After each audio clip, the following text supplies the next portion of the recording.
বসিয়ে দিই।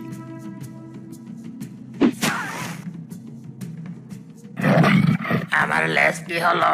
ব্যথায় মরে গেলাম।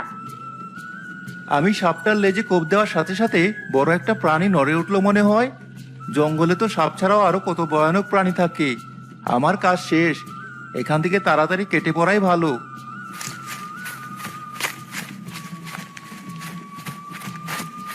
কে চোপের আড়াল থেকে আমার লেজে আঘাত করলো? সাহস তো কম না। তারা এখনই তোকে দেখাচ্ছে।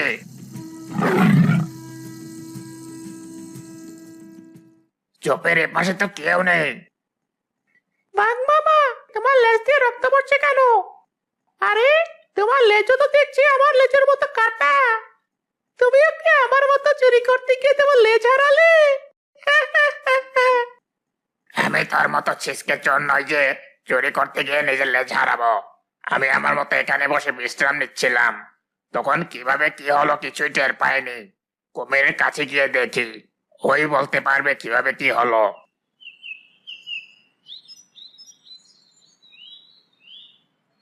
আরে বাঘ ভাই, তুমি এতদিন পর এখানে এলে কি মনে করে? তোমার পায়ে কিসের রক্ত লেগে আছে? শিকার করে আসলে বুঝি? আরে কিসের শিকার?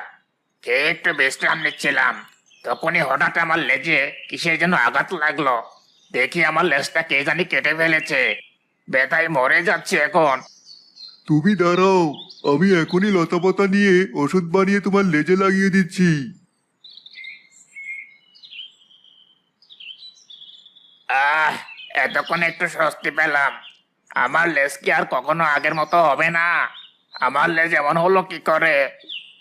আমি যতটুকু করা যায় করেছি। তোমার আগের লেজ তুমি হয়তো আর ফিরে পাবে না। ধারালো কিছু একটা দিয়ে তোমার লেজে জোরে আঘাত করা হয়েছে। এই কাটা লেজ নিয়েই তোমার আজীবন কাটাতে হবে। আজ যে আমার এই অবস্থার জন্য দায়ী, তাকে আমি কিছুতেই ছাড়বো না। যেভাবেই হোক ওকে শাস্তি দিয়েই ছাড়বো। বাঘের লেজ কাটা যাওয়ার খবর সারা জঙ্গলে ছড়িয়ে পড়ল। জঙ্গলের যে প্রাণী বাঘকে যেখানে দেখতে পেত সেখানেই হাসি তামাশা শুরু করে দিত। না, এভাবে আর চলতে দেওয়া যায় না। যেভাবেই হোক আমার এই লেজটার কিছু করতে হবে। বাঘ মামা, তুমি চাইলে আমি তোমার সমস্যার সমাধান করার একটা উপায় দিতে পারি। হতে পারে তুমি তোমার লেজটাও ফেরত পেয়ে গেলে। তুই আমাকে ভালো বুদ্ধি দেবে? এটা আমার বিশ্বাস হয় না। এমন কোন উপায় থাকলে তোর নিজেরই ওই উপায়টা চেষ্টা করে দেখার কথা। ওই বুদ্ধি আমার কাজে লাগবে না। শোনো, জঙ্গলের অধিকটা এক সাধু বাবা থাকেন।